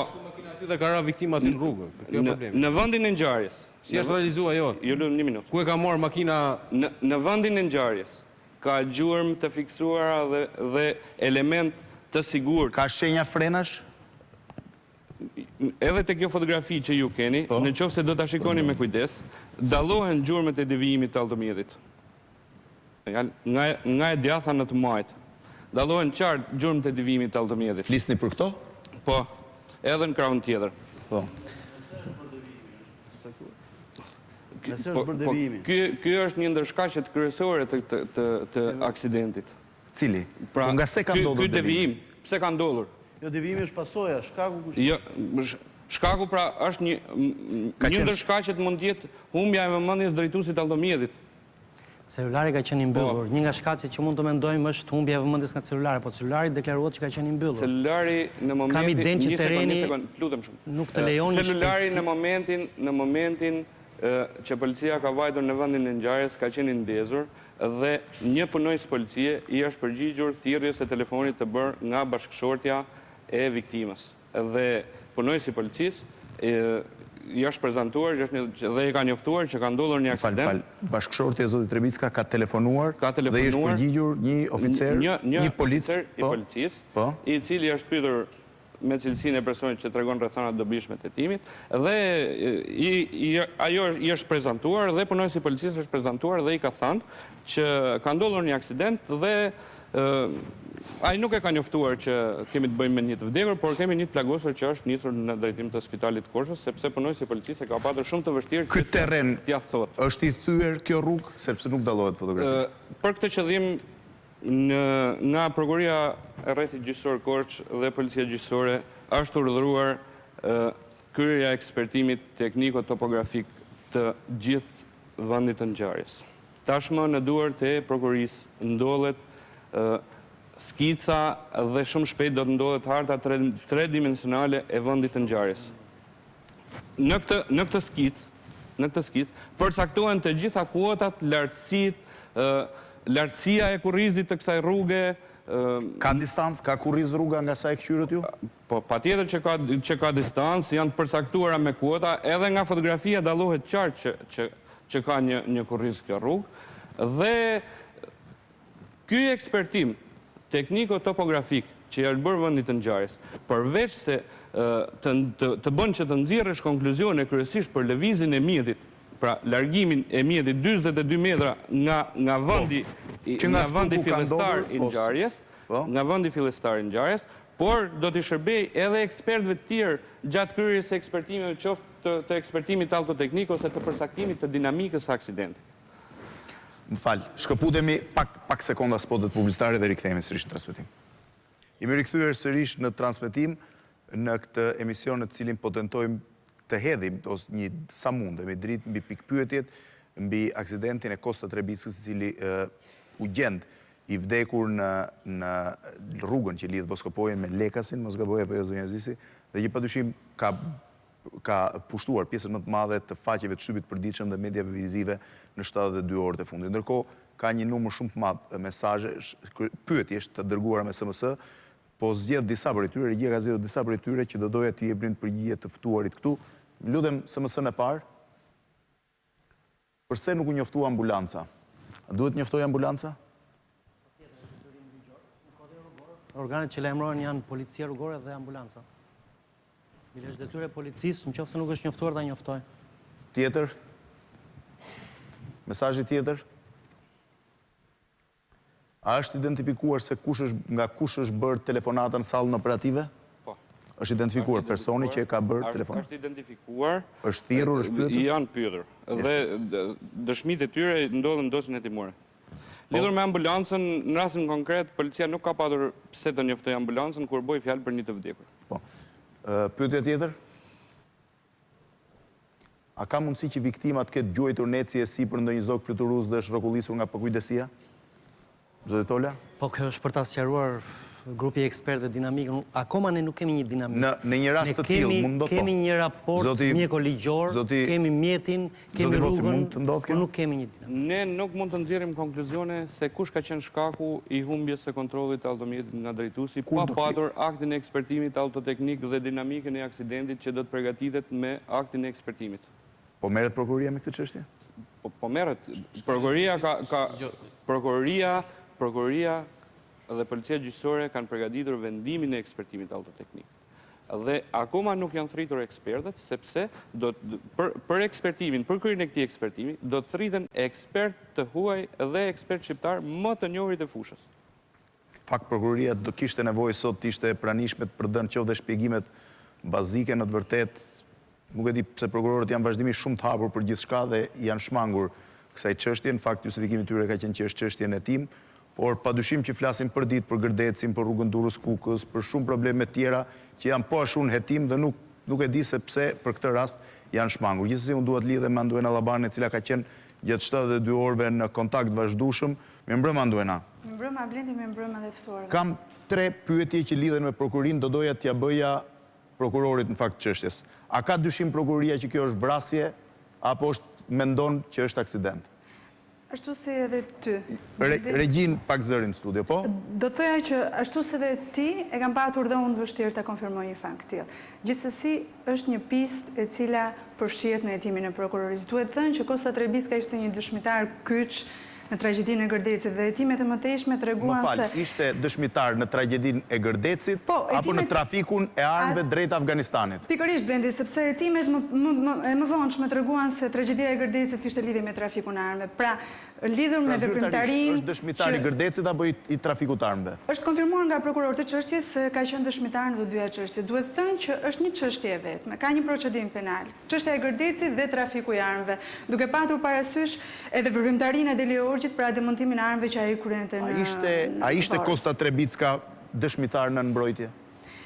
Jo, Blendi, nuk ishte dëshmitar në mbrojtje, pasi sipas prokurorisë, sipas prokurorëve të çështjes, zyrtarisht është konfirmuar që Kosta Trebicka në asnjë rast nuk ka deklaruar përpara grupit të hetimit që ka qenë i kërcënuar qoftë në telefon, qoftë në veprimtarinë e biznesit që ai ushtronte. Nuk ka patur asnjë tendencë për ta penguar atë që ai të krijojë fushën e biznesit të tij në Shqipëri apo të krijojë një marrëdhënie tjetër. Pra nuk kishte kërkuar mbrojtje dhe nuk kishte i mbrojtur? Nuk kishte kërkuar mbrojtje. Më fal një minutë Anduena, zoti Ndreu, duhet ta mbronte prokuroria dëshmitarin e saj? Nuk e di, kjo është problemi i prokurorisë. Varet që i kanë gjykuar, çfarë pozite ka qenë ai në raport me ngjarjen, pavarësisht se kjo... Anduena mos më lëviz, lutem, po? Problemi, jo, unë desha të... Jo, do i kthehem prapë se kam vetëm këtë pyetje, a duhet mbrojë një dëshmitar? A duhet kërkojë mbrojtje? Po varet, jo gjithë dëshmitarët mbrojnë, varet. Zoti Voce ka kërkuar mbrojtje? Trebisa duhet mbrojë, po pastaj prokuroria di më mirë këtë punë. Zoti Voce ka kërkuar mbrojtje prokuroria? Ligjit për mbrojtjen e dëshmitarëve dhe bashkëpunëtorëve të drejtësisë, dëshmitarët të cilët janë të rrezikuar si rezultat i dëshmisë së tyre të dhënë para organeve të drejtësisë mund të mbrohen. Për këtë, në rastet kur policia ose prokuroria disponojnë informacione se jeta e dëshmitarit të rrezikohet, atëherë fillojnë procedurat për marrjen në mbrojtje të këtij dëshmitari. Ç'është e vërteta, policia nuk ka disponuar informacione se zoti Trebicka është i rrezikuar për shkak të dëshmisë së tij dhe as prokuroria nuk ka disponuar informacione të kësaj natyre. Prandaj dhe nuk është vënë në lëvizje procedurat për marrjen në mbrojtje të këtij dëshmitari. Faleminderit. Media ka shkruar se zoti Trebicka ka pasur një bodyguard. A jeni ndjeni dhe... Një ishte roja i shtëpisë. A është marrë në pyetje, nëse... Po, është pyetur. Është pyetur. I cili gjuante vazhdimisht me të, sipas shtypit. Ky deklaron në deklarimin e marrë, ky person deklaron që ai ka rreth një vit që jo që nuk ka bodyguard, po nuk ka as shofer personal dhe as familjes. Zoti Peza, duhej apo s'duhet ishte në mbrojtje si dëshmitar? Në gjykimin tim, ai do të ishte në mbrojtje. Do të ishte në mbrojtje për rëndësinë që kishte çështja, për nivelin e akuzave, e cila përfshinte një nivel shumë të lartë që nga majet e politikës, një aferë me përmasa shumë miliona dollarëshe me shumë viktima, Kështu që një person që kishte bërë deklarime të tilla, edhe sikur ai të refuzonte, patjetër shteti e ka për detyrë që ta merrte në mbrojtje. Anduena dhe një pyetje e fundit. Grupi i prokurisë. Zoti Trebicka asnjëherë gjatë deklarimeve të tij para prokurorëve dhe asnjëherë nuk është informuar policia se ai ka qenë i rrezikuar. Asnjëherë ai megjithëse ka dhënë deklarime para prokurisë, ai nuk ka deklaruar që ndodhet i rrezikuar apo i kërcënuar për shkak të dëshmisë së tij. Dhe ju kishit informacion? Ai është Nuk dëshmitar. kishim informacione. Ju Ai është dëshmitar i një çështje në rrugë operative shumë të rëndësishme atë që tha Peza me probleme në rrugë operative. Në rrugë operative ju keni pas informacione ju vet ose shërbimi sekret që pavarësisht se ai mund mos ndihet, një njeri mund mos ndihet i kërcënuar, por kjo s'do të thotë që ai realisht është kërcënuar. Nuk kemi patur informacione. Anduena dhe një pyetje Nuk kemi fundit. të administruar asnjë informacion. Të shtoja diçka mbasi kjo do të jepte përgjigje shumë pikëqyteteve që po krijohen në studio. Po. Dua të them edhe një gjë tjetër. Duke qenë se Trebicka ka qenë një dëshmitar kyç për çështjen e Gërdecit dhe për çështjen e aferave për trafikun e armëve që flitet, doja të thoja që dhe rrethi i zyrtarëve të përfshirë në këtë hetim e ka bërë atë një dëshmitar kyç dhe një bashkëpunëtor të drejtësisë. Çfarë më thën bashkëpunëtor të drejtësisë? Do thotë që ai ka dhënë të dhëna kyçe për hetimin. Ka qenë bashkëpunëtor i drejtësisë Kosta Trebicka? Me status jo? Ka qenë bashkëpunëtor i drejtësisë. Jo, me status Nuk mund të ishte bashkëpunëtor i drejtësisë, se bashkëpunëtor i drejtësisë janë ata që janë pandehur. Dhe bashkëpunojnë me drejtësinë. Dhe nëpërmjet ai është dëshmitar në këtë. Anduena dhe një pyetje të fundit. A ka grupi i prokurisë po merret me çështjen? Përbëhet vetëm nga shqiptar apo kanë ftuar edhe ekspertë huaj? Atëherë çështja po monitorohet në fakt nga prokurorët, prokurorisë së përgjithshme, por në fakt dosja me gjithë provat dhe me akt ekspertimet që do të dalin dhe në ditët që vijojnë, do të mbetet në Korçë, aty ku është edhe vendi i ngjarjes, aty ku ka ndodhur edhe ngjarja. Dua të them dhe të konfirmoj për ju dhe opinionin publik që prokurorët e çështjes Blendi janë në dijeni se Kosta Trebicka, siç e thash dhe më shpar, nuk kanë marrë asnjë telefonat kërcënuese. Ky është informacioni i prokurorëve? Po, ky është informacion zyrtar i prokurorëve. Mund ta thoshin dhe me zërin e tyre. Ndërkohë që mësohet që ata janë në pritje të një grupi prej 2 ose 3 personash, ekspertët më të mirë që ka FBI-ja, të cilët do të vinë dhe do të merren, nga sa mësojmë, do të merren vetëm akt ekspertimin e makinës, automjetit me të cilën është aksidentuar Kosta Trebicka. Po, faleminderit. Zoti Peza. Nuk e di ku e di prokuria nëse është kërcënuar apo jo, kur akoma s'ka përfunduar akti ekspertimit të telefonave. Dhe pa nuk ka shprehur ai dyshimin ta prokurori. Po e tham atë, po u tha që e para, e dyta, një pyetje për zotin Vocaj, a rrezikon kjo përkujdesje për ta mbajtur me çelësa makinën të zhduken gjurmët e provave në vendngjarje? Është e pamundur që një gjë e tillë të ndodhi. Në vendngjarje. Për shembull, aty ka pas rrëshqitje gomash, ku di administroni ato? Ka pas vendngjarja është e këshirur, provat e gjetura në vendngjarje janë sekuestruar. Ju lutem, gjurmët janë marrë. Janë provat fizike, po makinën jo stop kamera aty, vetëm makinën. Me dinamikën e makinës janë të gjitha të fotografuara, të filmuara, janë të marra gjitha provat. Vetëm makinën, ju lutem. Vetëm makinën. Ma ktheni vetëm tek makina. Ju pak më parë thatë që në fotografi duket gjurma. Ju lutem, këtu tani të përqendrohem pak te gjurma. Po, ja ky është e gjurma, e cilën u folëm. Po pra, si ka mundësi që gjurma tregon një kthim nga e djathtë në të majt makinës në momentin e aksidentit, ndërkohë që makina ka dalë komplet në krahun e kundërt? M'fal, zoti Vocaj, kishte marrë dëmtime makina? Po. Kishte shtypje? Ishte specifike kjo blen. Si? Është shumë është rëndësishme. Zoti Vocaj tha që ajo gjurma e verdhë tu në rrugë. Në rrugë. Po pra kjo. Ajo, po është kthesa e momentit të aksidentit. Po. Kjo këtu është gjurma apo jo zoti Vocaj? Kjo është gjurma. Si ka mundësi që gjurma e makinës në momentin e aksidentit, pra kur kanë tjerë edhe ku fomën jashtë, të jetë nga e djathta në të majt dhe makina të jetë në krahun e kundërt? Në vendin e ngjarjes, te kjo fotografi nuk duken qartë, por në fotografitë e bëra dhe në filmimet e bëra në vendin e ngjarjes duken qartë që makina në momentin që ka dalë nga rruga, ka bërë një saltro. Pra, kjo duket qartë po të analizojmë automjetin. Sidomos në krahun e djathtë automjeti, ka dëmtime të qarta se ky automjet është batuar dhe ka bërë një saltro. Një apo disa saltro? Një saltro. Ka bërë vetëm një Një saltro? saltro. Dhe ka vijuar të eci? Ka vijuar të eci i ndjetro. Në rastet që ju keni pasur, zotit Tola, qëllon që një person kur... Më falë. Se nuk kemi një dëshmitar që të thotë nga doli... Jo, nuk është e supozuar. Po nga doli që ka... Sepse nuk ka mundësi tjetër.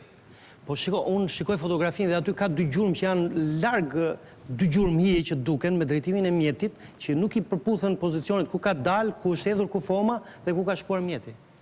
Më vjen keq se ju jeni edhe ekspert i shquar i policisë rrugore dhe i aksidenteve, po ne nuk mund të diskutojmë bashkë mbi një fotografi për të diskutuar lidhur me skizat dhe me pozicionin e makinës, sepse pastaj do të bënim gabime qoftë për njëri tjetrin, qoftë për opinionin publik që na ndjek. Dhe diçka tjetër, zotit Tola. Kur të ftohen ekspertët për të përcaktuar dinamikën e lëvizjes së këtij automjeti, atëherë mund të jepen opsione edhe mund të gjitha këto gjurmë që ne shohim si përfaqësore të kjo, janë të shoqëruara me filmime, me fotografime dhe me matje dhe me skisa në raport me viktimën, në raport me makinën, në raport me gjitha provat. Zoti Vocaj, vetëm një pyetje. Në gjurmimin që keni bërë ju, po quaj investigimin, është gjëmuar vetëm trajektoria e metrave të fundit, apo keni arritur të ndërtoni gjithë lëvizjen e makinës, zoti Trebicka? Në këtë vendngjarje, shifet qartë itinerari lëvizjes e automjetit. Po. Shifet qartë itinerari lëvizjes. Pra, në vendin ngjarjes ka lënë gjurmë të qarta që kjo makinë është batuar dhe ka bërë një saltro. Dhe ka filluar të lëviz mbrapsht makina deri në vendin që ne e shohim. Kuptohet që jo në drejtimin që e përcakton shigjeta juaj, por në një drejtim në formë harku. Janë të fiksuara gjurmët e lëvizjes së automjetit. Gjurmët janë të fotografuara, të filmuara, të madhura, qoftë për sa i përket gjatësisë, qoftë për sa i përket aksit të gjerësisë. Zoti Tola, kam një pyetje para zotit Ndërry një minutë. Jo, desha me bënë në rrye për Toninin se. Po. Unë kam mik edhe e vlerësoj për një ndër specialistë më të mirë të policisë kriminale. Nuk është detyra e Toninit dhe nuk ke as ti as unë bashkë, paktën mitati mbase. Dhe me thonë mundësin që të interpretojmë një vendngjarje në aksident, po përsupozojmë si aksident. E para, ti si drejtori i policisë kriminale mund të marrësh përsipër me na bënë një shpjegim, nëse ke informacione si drejtori i policisë kriminale se kjo është një ngjarje kriminale apo jo. Nuk ke, deri më sot. Këto shpjegime teknike, këto problemet e aksidenteve, unë edhe ti bashkë, se edhe unë jam i fushës tane i krimeve, nuk i bëjmë dot. Falë, kam një pyetje, zotin Ndërry. Pra, gjdo, po ta sugjeroj shumë. Një pyetje për zotin Tola. Sa ekspert policisë rrugore ka në zonë? 2 ekspert. 2 ekspert. Më falë, për një ekspert policisë rrugore, më falë, se s'duhet ty. Për një ekspert policisë rrugore, në rast se është aksident, është lehtësisht e verifikueshme? Patjetër. Është. Por në grupin e madh që kanë shkuar, ku shkoi edhe vetë zëvendës dhe prokurore e përgjithshme, shkoi drejtori, 2 zëvendës drejtor të përgjithshëm, nga drejtoria e policisë rrugore ka shkuar një specialist i drejtorisë, kur janë 10 persona, asnjë shef sektore as i drejtor. Unë ju thash që në raste të tilla ku shteti ka interes, ku preken interesat e njerëzve nga një aksident rrugor, shkulet gjithë drejtoria. Mjafton të them faktin që në Puk ne kemi shkuar para drejtori i përgjithshëm me helikopterin, kemi shkuar me makina përpara. Po. Do të sqaroj një gjë. Unë nuk marr përsipër që përpara se të bëhet akti autoteknik, unë t'jap shpjegime për skemën se si ka lëvizur kjo makinë. Unë po jap shpjegime për këshyrjen e vendit të ngjarjes dhe për gjurmët që ne kemi gjetur dhe sekuestruar dhe fotografuar e filmuar në vendin e ngjarjes. Këto ne nuk nxjerrim konkluzion. Kjo këshyrje do të jetë në dispozicion të grupit ekspertëve. Këtë po themi ne. Kurse lidhur me prezentën e ekspertëve të policisë rrugore në vendin e ngjarjes, kanë qenë 2 specialistë policisë rrugore në vendin e ngjarjes, një nga drejtoria e përgjithshme e policisë dhe një nga drejtoria e policisë Qarku të Korrsh. Roli i këtyre nuk ka qenë në bërjen e një akti, por roli ka qenë që të ndihmonte grupin hetimor në këshyrjen e vendit të ngjarjes, rol të cilin ata e kanë kryer dhe 2 specialistë policisë rrugore janë plotësisht mjaftueshëm që t'i përgjigjen me fjalë nevojave të këshyrjes së këtij vendi ngjarje. Zoti Sinamati, duke kërkuar shumë falje për transmetimin e këtyre pamjeve filmike që në të vërtetë nuk janë normale, por përderisa bëhet fjalë për një vdekje që ka ngjallur mjaft pikpyetje dhe prek shumë shoqërinë, do doja t'ju bëj një pyetje. Do përgjigjeni më një herë mas spoteve publicitare. Ju lutem, afroni trupin e viktimës. Regjia. Shkoni në drejtim dhe fokusoni tek trupi i viktimës. Lutem, ecni. Deri sa regjia ta fokusoj eksaktësisht, deri sa të ecin drejtim të kundërt. Ju jeni ekspert i mjekësisë ligjore. A qëllon që një trup i flakur nga një makinë të jetë i shtrirë në këtë formë, gati si vendosur me dorë? Spotet publicitare rikthehemi. Jemi rikthyer sërish në transmetim të drejt për drejt, isha një pyetje që e drejtova zotit Sinamati, ju lutem regjia të ma kthej edhe një herë mbrapa momentin kur gjendet. Zoti Sinamati, ju bëra një pyetje që më tha zoti Ndreu që nuk është pyetje që drejtohet ju, por meqense trupi ndodhet në një gjendje shumë të relaksuar, nga ekspertiza mjeko-ligjore, si ju rezulton?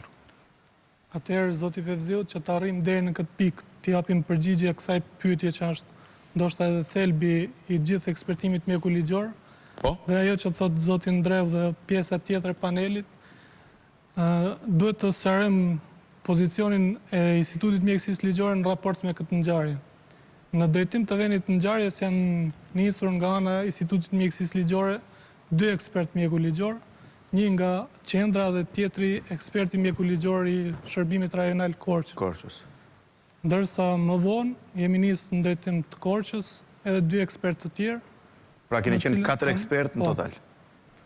Në lidhur me atë që ka u thap më përpara. Nuk kemi të bëjmë me një akt të plotësuar përfundimtar të mjekësisë ligjore, por kemi një mendim paraprak, ne si grup ekspertësh, 4 ekspertë mjeku-ligjor që kemi dhënë, më thënë, të njëjtin mendim pa... Kanë qenë të 4 mjekët të njëjtin mendim? Keni pasur në dyshim? Për shkakun e vdekjes? Për lidhur me shkakun e vdekjes. Një dhënë mendim të pjekur? Mendim mjeku-ligjor. Mendim paraprak, por... Na thuaj, falë, ta mbaroj, po. Dëgjoj, zoti Ndreu, ju jeni një punonjës i vjetër i policisë. Cili është shkaku i vdekjes, ata duhet. Shkaku i vdekjes, ju e keni lexuar, media ka bërë publike, është edhe ajo që televizioni Klan e ka dhënë, është politrauma. Çdo me thënë politrauma për publikun. Për publikun është traumë e disa organeve. Domethënë, për rastin konkret të ndjerit Kosta Trebicka, kemi dëmtime të 2 kaviteteve, kavitetit të kokës dhe kavitetit të toraksit, gjoksit.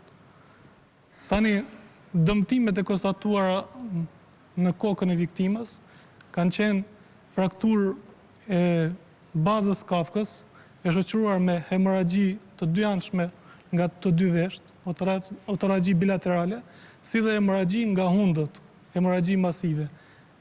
Nga se shkaktuar kjo, nga goditja? Mekanizmi i goditjes, nga diskutimet në stafin ton, 4 ekspertëve që kemi marrë pjesë në kryerjen e këqyrjes kufomës dhe kryerjes së autopsisë, na rezulton që mekanizmi përkon me të gjitha cilësitë e traumave që shkaktohen në aksidentet automobilistike. Mund të jetë një traumë shkaktuar dhe nga një goditje me send fort? Kjo është pikpyetja më e madhe që për ekspertin mjeku-ligjor bëhet në mënyrë deduksionale përjashtuese të gjitha rastet më dyshuese për rastin konkret. Tani, po të shohim tablon e zhvillimeve tek kufome e zotit Trebicka, dëmtimet janë kryesisht të anës së majt, janë të formës shtypse, shqyese, laceruse.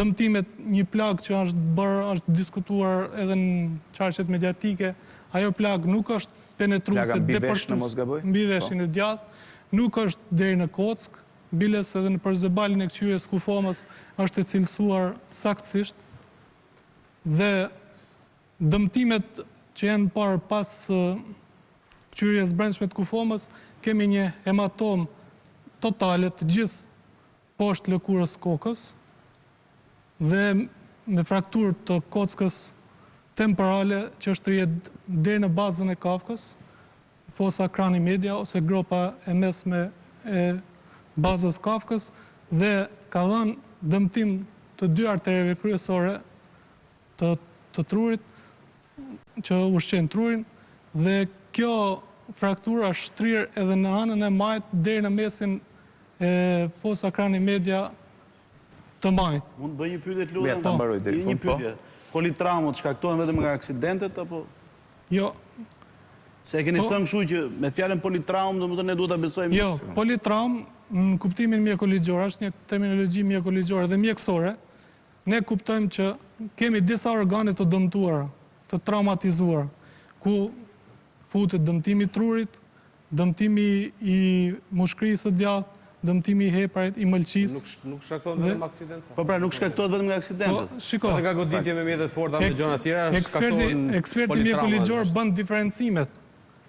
Zoti Ndreu, sepse të gjitha dëmtimet po flet në parim, peza po të pyet në parim. Politrauma shkaktohet vetëm me aksidente Në rastin konkret, apo me po ti hym rastin konkret. Në rastin konkret si është? Sa për ta ditë si e bëni ju diferencën që nuk është me send fort, por është goditje nga aksidenti? Nëse do të ishte një send i fort, fraktura do të ishte zhytëse dhe jo frakturë lineare siç është në rastin konkret. Pjesa e kockës, fjala vjen ku do ishte godit me mjet të fortë, do ishte zhytëse dhe dëmtimet në lëkurë do të ishin dëmtimet që shkojnë deri në kockë, që kanë shkaktuar këtë dëmtim kaq masiv. Për rastin konkret, dëmtimet kanë ardhur si pasojë e shtypjes personit nga karroceria e mjetit dhe përplasja me një mjet me një send të fortë. Rasti konkret është toka. Dhe dëmtimet traumatike, ato që ju mendoni që makina e ka zënë poshtë? Po. Në momentin e rrotullimit, makina ka dhënë dëmtimet në anën e djathtë. Keni gjetur tek makina mbetje të gjakut, apo akoma nuk është kthyer? Tani, koka e viktimës, në drinat e makinës. Tek koka e viktimës, prapa veshit majt, kemi marrë në cilësinë e provës materiale. Mbetje lëkurë. Nuk është kthyer makina. Kështu fir flokën e gjatë tjerë. Si në plazh kishte mbetje? Në regionin prapa veshit majt të viktimës, kemi gjetë në cilësinë e provës materiale, një material në trajtën e një stukoje me ngjyrë të kuqe, e cila është sekuestruar nga grupi hetimor dhe i është nënshtruar ekzaminimeve të mëtejshme. Zoti Sinamati, ju ishit 4 mjek ligjor. Po. Të 4 ishit me një mendim apo shpreh dyshime? Tani, të drejtë. Nëse do të marrim praktikën ose protokollin e trajtimit këtij rasti, për rastin konkret kemi, domethënë, 2 ekspertë kanë qenë vendin e ngjarjes, 2 ekspertë tjerë ku bëj pjesë dhon, nuk e kemi parë vendin e ngjarjes. Prandaj ne jemi jashtë sugjestionimit të rastit konkret. Por, duke krahasuar me të gjithë rastet e tjera të traumave automobilistike, dëmtimet përkojnë dhe ne kemi arritur një konkluzion. Keni marrë pjesë në autopsi? Absolutisht po. Ka qenë një familjar e tij në autopsi? Ka qenë. Kunata e në këshyrjen e jashtme, sepse gjatë këshyrjes brendshme për hir problemeve emocionale. Është e vërtet që autopsia është filmuar e gjitha? Është e vërtet, është fotografuar, është filmuar. Procedurat e këshyrjes gjithmonë fotografohen dhe filmohen. Ja gjithmonë, filmimi sa është i detyruar. Për shkak të rëndësisë së çështjes. Skica fotografimi 3 janë. Nëse është gabim që është filmuar. Jo, për shkak të rëndësisë. Po nuk është e detyruar. Për shkak të rëndësisë së çështjes. Për shkak të rëndësisë së çështjes. Përveç fotografive kriminalistike gjatë këshyrjes në morg të Kufomës. Për shkak të rëndësisë, është i gjithë këshyrja është e filmuar. Dhe është në sidia me këto filmime është në procedurë. Procedura nuk e përjashton. Zoti Sinamati, në gjykimin tuaj, viktima kishte vdekur në moment apo mbas një farë kohe? E përcaktoni dot? Tani këtu do kalojmë tek pyetja që bën që parë. Domethënë pozicioni i shtrirë i Kufomës është cilësuar edhe në morg, domethënë që Kufoma ndodhet me gjymtyrë të shtrira kryesisht. Po, unë quaj të relaksuara, duket që ka një... Të shtrira. Në gjuhën, në terminologji mjekësore quhet epistotonus, ose shtrirja e anësive të poshtme, e këmbëve. Tani, një nga faktorët që mund të ketë quar në këtë gjendje, në këtë shtrirje, në këtë epistotonus, mund të jetë edhe ataket konvulsive post-traumatike të trurit, që bëjnë shtrirje, bëjnë relaksimin e plot gjymtyrën. Dhe kjo është konstatuar faktikisht. Por në gjykimin tuaj, kishte vdekur në moment nga goditja apo ka vdekur më pas? Tani për hir të vërtetës, duke parë edhe materialet e filmuara dhe të fotografuara nga vendi i ngjarjes, duke parë që gjaku i gjetë, pellgu i gjakut i gjetur në ngjarje, ka qenë i shtrezuar, i një sasi të konsiderueshme. Kjo reflekton që vdekja ka qenë, domethënë e avasht, ka qenë, por kjo agoni nuk ka zgjat shumë. Ora e saktë. Jo, kohë sakt nuk mund përcaktohet. Domethënë, zgjatja e kësaj faze agonie nuk mund zgjat. Por në bazë dëmtimeve, Në rast tragimeve të trupit, Të ngrohes trupit, temperaturës. pas vdekjes, ajo koha e vdekjes përcaktohet me parafërsi, or jo me minuta, me sekondë. Po me Nuk ka Me parafërsi, kur mendohet që ka qenë? Me se ka disa etapa që reagon trupi nga momenti i vdekjes deri në moment të ashtu. Parafërsi, kur mendohet që ka? Do me thënë, nga koha e kryes ekzaminimit mjekoligjor, koha e vdekjes është brenda 12 orëve. Bas gjitha fenomeneve. A ka në një mundësi, qoftë hipotetike, që zoti Trebicka të ketë lëvizur vetë, apo s'ka asnjë mundësi? Goditja ja përjashton çdo mundësi të lëvizje vetë? Tani, këshirja e vendit ngjarjes verifikon që nuk ka asnjë njollë biologjike, domethënë të karakterit gjak apo diçka tjetër në vendin përreth. Pra nuk ka pasur mundësi të lëvizë. Është aty ku është dikush hedhur në makinë. Me mekanizmin me të cilin ka ndodhur ky dëmtim, në 1% rasteve kemi mundësin për të lëviz kufoma. Dhe në statistikat e literaturës mjekoligjore, 65% rasteve vdekjet janë të menjëhershme dhe direkt në vendin e ndodhjes. Dëmëtor nga çfarë ishte? Nga koha e fillimit të ekzaminimit. Kur ka filluar ekzaminimi? Autopsia ka filluar rreth orës 24, rreth orës 12. Dhe ka vdekur rreth orës rreth mesditës. Brenda 12 orë, jo më shumë se 12 orë.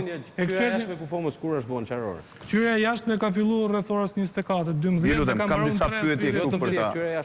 Ju lutem. Po kthyeja e jashtë ka 2 etapa. Ka etapa në kthyrjen. Zoti Tola dhe zoti, ju lutem, kam disa pyetje të fundit. Me çfarë shpejtësie duhet eci makina që të përfundojë 42 metra larg trupi? Nuk lidhet shpejtësia. Nuk lidhet shpejtësia me distancën, lidhet me terenin. Me terenin. Pra me terenin, nëse tereni do ishte më i pjerrët, makina mund të kishte shkuar edhe 420 metra.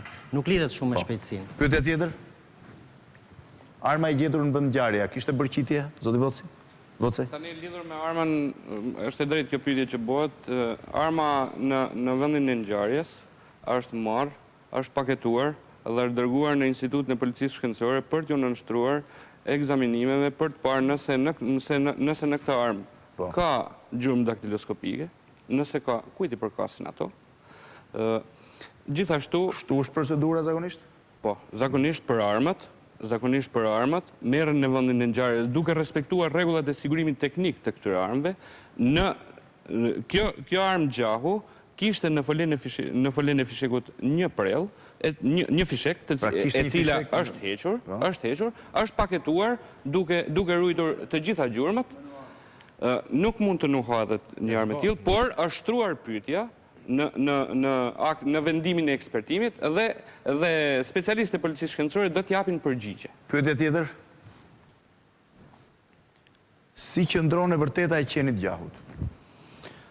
Në vendin e ngjarjes, pas fillimit të këqyrjes, është vënë re prezenca e qenit të gjahut, i cili qëndronte pranë makinës së të ndjerit, dhe është marrë nga punonjësit e policisë, janë bërë gjithë përpjekje që ky të trajtohet me specialist zoo veteriner të Rajnal të Korçës, është lënë në ruajtje një personi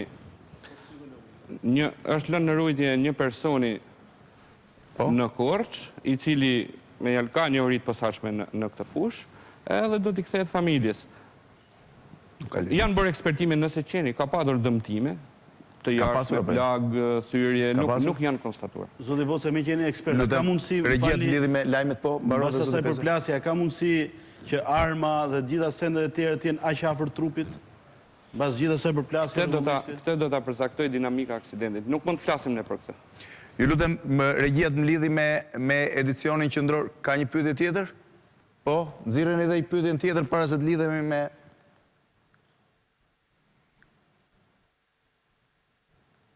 Ka një pyetje apo jo?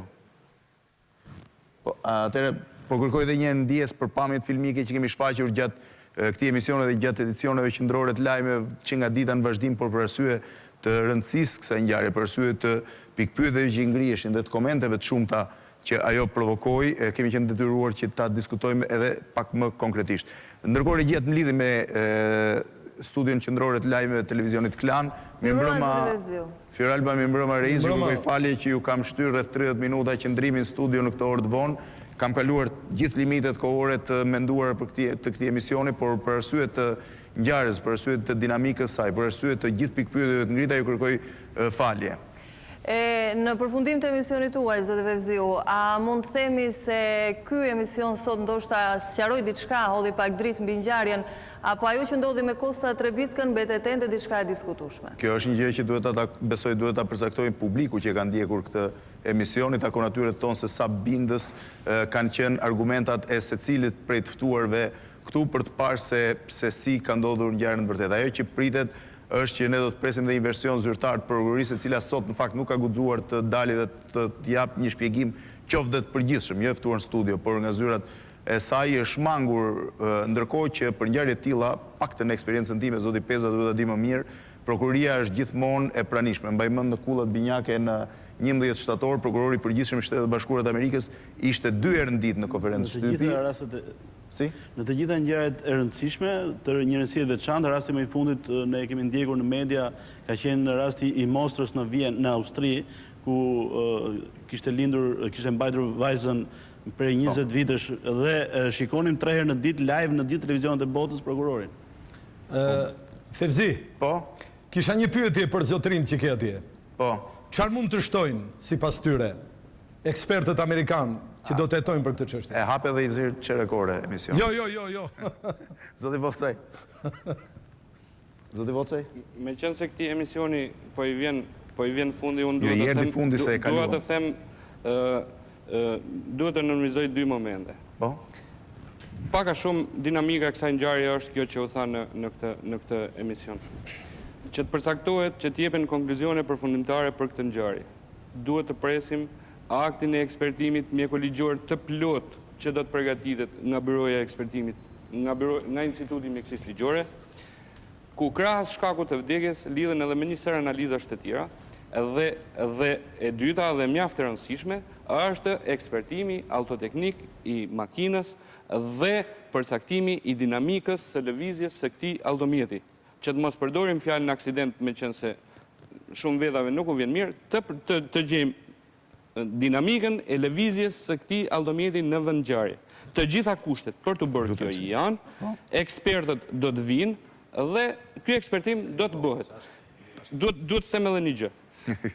Për të sqaruar këtë ngjarje, janë përgatitur rreth 15 vendime e ekspertimit të ndryshme, të cilat janë në dorë të ekspertëve dhe aktet e këtyre konkluzionet e këtyre akteve patjetër që do t'japin një konkluzion kategorik se çfarë ka ndodhur. Në përfundim, Fevzi, do të vetëm këtë që të lejë një shije jo të mirë fakti që ka kaq shumë akte ekspertimi, ka kaq shumë njerëz të angazhuar dhe përvoja ka treguar që sa më shumë njerëz të angazhohen, aq më shumë shpërndahet përgjegjësia dhe aq më pak kemi mundësi të gjejmë të vërtetën e vërtetë. E para dhe e dyta, do të thoja që diskutimi nëse nuk është aksident, por do jetë vrasje, një diskutim që na mundon gjithë dhe do vazhdoj të na mundoj. Do marri përgjigje me deklaratën e prokurorisë? Nuk besoj, përkundrazi ajo mjekulloi akoma edhe më shumë situatën dhe mendoj që nëse nuk kemi të bëjmë me aksident, por me vrasje, gjykoj që ky rast hap edhe çështjen e Tanit Topit. Në të gjitha rastet kur kanë ngjarje të rënda, numri i ekspertimeve është i madh. Është prokuroria që i bashkon të gjitha këto ekspertime. Jam dakord me zotin Vocaj, po ka një problem. Lutem edhe për mbledhës, po. Jo, ka një problem. Gjithë trajtimi i ngjarjes, që është bërë nga dita ndodhjes së ngjarjes marrës vesh, për mua është një çik i dyshim, në ç'kuptim. Deri tash kemi pa vetëm zyrtarë të Ministrisë së Brendshme që dalin dhe japin konkluzione tek tuk dhe mundojnë të çojnë ujë nga krahu i aksidentit. Gjë që është absolutisht, domethënë, nuk është atributi tyre, atributin e dhënës versionit dhe konkluzionit ka vetëm prokuroria, sepse është ajo që drejton grupin hetimor dhe pas atyre konkluzionit që tha zoti Voci. Atëherë ne do të dalim e para. E dyta, Unë nuk mora vesh ajo... Deklarata e prokurisë është përfundimtare, zoti? Absolutisht, po. Prokuroria doja për konkluzionet përfundimtare se çfarë duke qenë në gjykat, ose duke e klasifikimin aksident apo ngjarje kriminale. A ka shans prokuria ta fshejë ngjarjen nëse është ndryshe? Pra nëse me ata prokurorë që kanë parë në ngjarje, jo, s'ka shans sepse s'ka shans. Pra deklarata do të jetë e saktë. Me ata emra prokurorësh që unë kam parë në vendin e ngjarjes, jam i bindur se deklarata do të jetë saktë. Po, jo, ka një problem që do ta shkruaj. Jo, të lutem se s'ka. Ai trajtimi i politramës është i përgjithshëm. Politrauma se unë nuk mora vesh se nga erdhi ajo shkaku i vdekjes nga gjoksi apo nga koka, e para, dhe e dyta se fillohet kujtohem nga përvoja ime tash. Lutem se po zgjatem shumë sepse kam jam limitet e fundit. Është e rëndësishme po sekond vetëm po. Është e rëndësishme. Sekond lutem. Ekspertët mikoligjor duhet kishin përcaktuar kohën e vdekjes mbas të se i vetë termometri i trupit dhe ka një teknike. Ka një kohë të rënies së paturës. Të lutem se i kam lënë studion për një orë. Po, vetë e fundit. Dhe këtë konkluzion duhet na jepshin deri. Lidhur me deklarimin për shtyp që ka bërë Drejtoria e Përgjithshme e Policisë, unë do të them që Drejtoria e Përgjithshme e Policisë ka qenë e rezervuar në dhënien e informacionit lidhur me këtë ngjarje. Deklarata për shtyp e Drejtorisë së Përgjithshme të Policisë është pas konkluzionit paraprapshme në policisë. Të nderuar teleshikues përpara se ju lutem, teleshikues përpara se të jap studios lajmeve fjalën ju lutem mos puzini për detaje që ju lutem. Përpara se të jap fjalën ju njoftoj që nesër në orën 22 do ndiqni një intervistë shumë interesante, ju lutem, me Fatmira Hajdarin dhe Rudina Hajdarin, bashkëshorten dhe vajzën e Azem Hajdarit, deputetit të vrarë në 12 shtator të vitit 1998, në cilën ato rrëfejnë për herë të parë dhe hapur në mënyrë të drejtë për drejtë momentet e fundit të Azem Hajdarit dhe gjithë dyshimet që ato kanë për ngjarjen e rëndë që ka ndodhur 10 vjet më parë, por që vazhdimisht mban vëmendjen mediatike. Do rishim sërish nesër në orën 22. Natën e mirë dhe mirupafshim.